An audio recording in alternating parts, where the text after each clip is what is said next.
What's up, everybody? Unless you've been living under a rock, you obviously know there's a lot of tension going on, especially in Minneapolis. Now, first and foremost, you see the title of this video, and I'm letting you know right now, this is not about to be some type of victim cry out for help or nothing like that.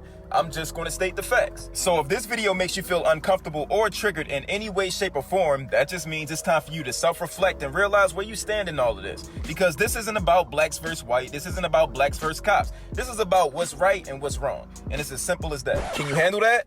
All right, bet. I'm just asking. When you ask somebody, what is it like being black in America? That's a very loaded question, because obviously we love the freedoms and opportunities that come with being American, because being American is a privilege within itself.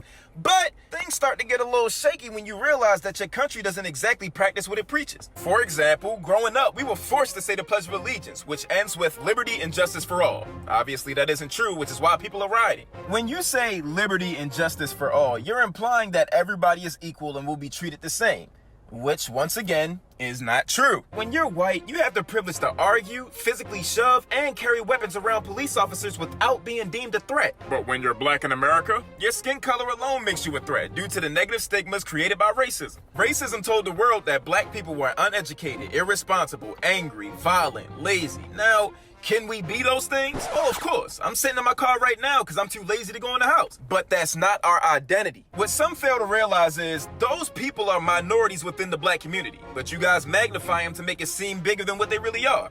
Same applies to us minorities. You magnify us to make it seem like we're bigger than what we are and that we're all equal. Being black in America consists of you having to tell your kids what to do when confronted by police when they should be just learning about the birds and the bees. Being black in America is realizing that you only have two options in life: to be a demon or be a saint. There's no in between. If you're a demon, you're living out the negative stereotypes and you're making the rest of us look bad. And if you're a saint, you're only one mistake away from becoming a demon. Being black in America is being ridiculed for your physical features and your style, but watching white people receive praise when they decide to enhance their looks by sporting the same exact thing. Why would Monica dye her hair that color? Like, she looks so, ratchet. I know, but did you see Carol? Oh, but no. Hers was so vibrant and edgy, like, hit it! Being black in America can... Matter of fact, hold on, it's gonna be a while.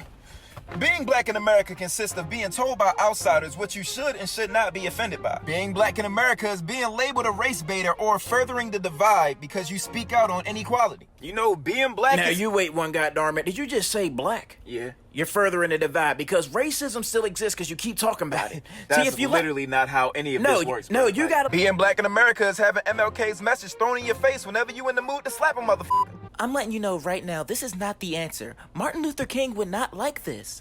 You know what he would like? What? To be alive. But racism. Hit it! So I'm hoping you guys get the point, because I could go on forever, but instead I'm gonna spare you, and we just gonna jump into some frequently asked questions. If you hate it so much, why don't you just leave? And completely give up the land that our ancestors literally slaved for?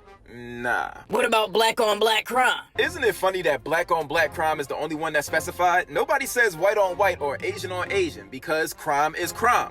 Criminals get arrested, and that's the difference between justice and injustice. You guys kill each other at higher rates. Now, why is that? Oh, I'm glad you asked. You see, it started with redlining. Redlining led to a lack of resources. A lack of resources leads to survival instincts. Survival instincts eventually led to crime. Besides, this is the same country that's opposed to giving fast food workers a living wage. So that kinda rules out working a 9-to-5 for the poverty-stricken people. Why don't you pick yourself up from your bootstraps and just work hard? Atlanta and Chicago race riots, Rosewood, Black Wall Street. You get where I'm going with this? Why do you guys love playing victim? I mean, do we really? Like, there's literally a whole riot going on right now because we tired of saying the same shit. Like, bro, who knew that asking cops to stop killing unarmed black men would be this controversial? Like, you'd have thought we was asking for Bentleys or something. They literally do not have to change a thing. There's plenty of cops who make arrests without killing the person. So when you do see a cop kill somebody and it's unlawful, arrest them. It's that simple. That's all we asking for. It blows my mind that you can protest being quarantined and you can riot after a championship win, but you can't do either when it comes to your civil rights. You understand now? It's only entertainment.